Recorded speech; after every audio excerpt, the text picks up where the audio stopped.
রসুনের বাটি যত ধোও না কেন, গন্ধ একটু থাকবেই। ছোকরারা শুদ্ধ আধার, কামিনী কাঞ্চন স্পর্শ করে নাই। অনেক দিন ধরে কামিনী কাঞ্চন ঘাটলে রসুনের গন্ধ হয়। যেমন কাকে ঠোকরানো আম, ঠাকুরদের দেওয়া যায় না। নিজেরও সন্দেহ। নতুন হাঁড়ি আর দই পাতা হাঁড়ি। দই পাতা হাঁড়িতে দুধ রাখতে ভয় হয়, প্রায় দুধ নষ্ট হয়ে যায়। ওরা থাক আলাদা। যোগও আছে, ভোগও আছে। যেমন রাবণের ভাব, নাগকন্যা দেবকন্যাও নেবে, রামকেও লাভ করবে। অসুরেরা নানা ভোগও করছে, আবার নারায়ণকেও লাভ করছে। নরেন্দ্র বলছেন গিরিশ ঘোষ আগেকার সঙ্গ ছেড়েছে।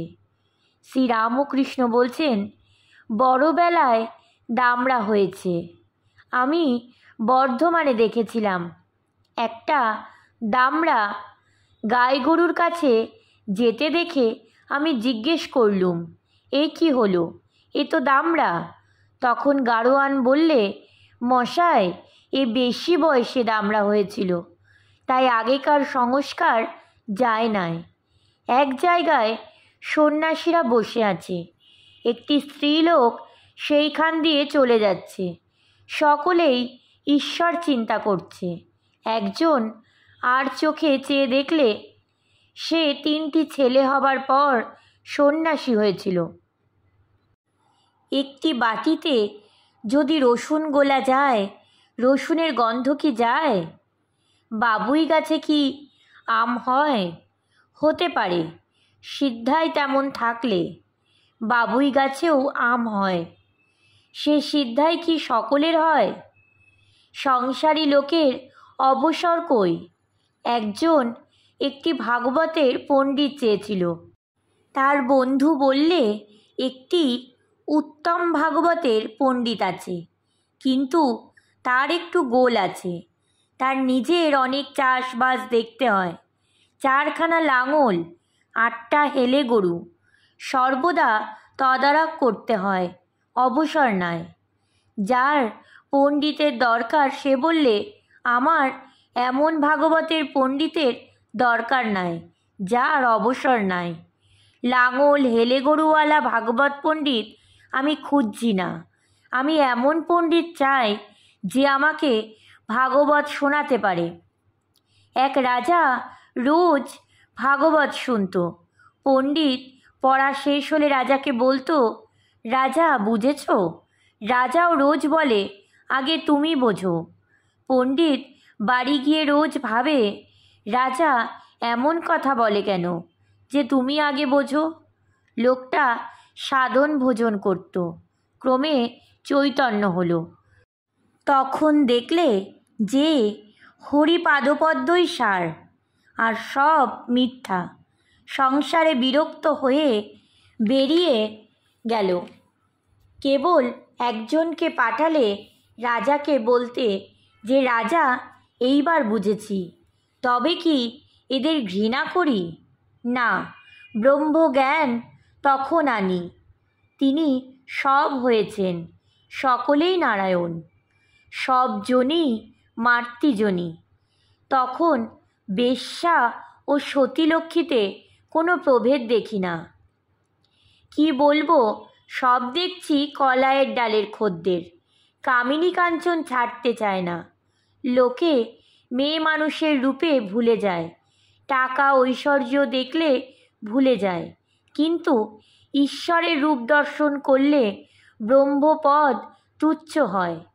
রাবণকে একজন বলেছিল, তুমি সব রূপ ধরে সীতার কাছে যাও, রাম রূপ ধরো না। কেন? রাবণ বললেন, রামরূপ হৃদয়ে একবার দেখলে রম্ভা তিলোত্তমা এদের চিতার ভস্য বলে বোধ হয়। ব্রহ্মপদ তুচ্ছ হয়, পরস্ত্রীর কথা তো দূরে থাক। সব কলাইয়ের ডালের খদ্দের। শুদ্ধ আধার না হলে ঈশ্বরে শুদ্ধাভক্তি হয় না, এক লক্ষ্য হয় না। নানা দিকে মন থাকে। মনমোহনের প্রতি ঠাকুর বলছেন, তুমি রাগই করো আর যাই করো। রাখালকে বলল, ঈশ্বরের জন্য গঙ্গায় ঝাঁপ দিয়ে মরেছিস এ কথা বরং শুনব, তবু কারোর দাসত্ব করিস, চাকরি করিস এ কথা যেন না শুনি। নেপালের একটি মেয়ে হয়েছিল, বেশ এসরাজ বাজিয়ে গান করলে, হরিনাম গান। কেউ জিজ্ঞাসা করলে, তোমার বিবাহ হয়েছে? তা বললে, আবার কার দাসী হব?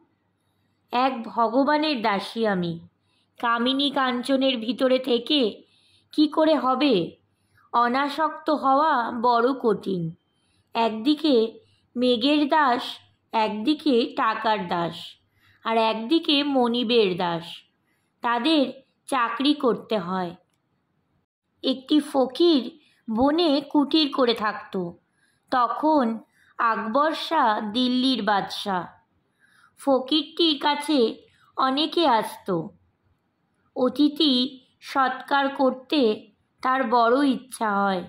একদিন ভাবলে যে টাকা কড়ি না হলে কেমন করে অতিথি সৎকার হয়, তবে যাই একবার আকবর শাহর কাছে। সাধু ফকিরের অবারিত দ্বার। আকবর শাহ তখন নামাজ পড়ছিলেন। ফকির নামাজের ঘরে গিয়ে বসল। দেখলে আকবর শাহ নামাজের শেষে বলছে, হে আল্লাহ, ধন দাও, দৌলত দাও, আরও কত কি। এই সময়ে ফকিরটি উঠে নামাজের ঘর থেকে চলে যাওয়ার উদ্যোগ করতে লাগলো। আকবর শাহ ইশারা করে বসতে বললেন। নামাজ শেষ হলে বাদশাহ জিজ্ঞাসা করলেন, আপনি এসে বসলেন, আবার চলে যাচ্ছেন? ফকির বললে, সে আর মহারাজের শুনে কাজ নাই, আমি চললুম। বাদশাহ অনেক জিদ করাতে ফকির বললে, আমার ওখানে অনেকে আসে, তাই কিছু টাকা প্রার্থনা করতে এসেছিলাম। আকবর বললে, তবে চলে যাচ্ছিলেন কেন? ফকির বললে, যখন দেখলুম তুমিও ধন দৌলতের ভিখারি, তখন মনে করলুম যে ভিখারির কাছে চেয়ে আর কি হবে, চাইতে হয়তো আল্লাহর কাছে চাইব।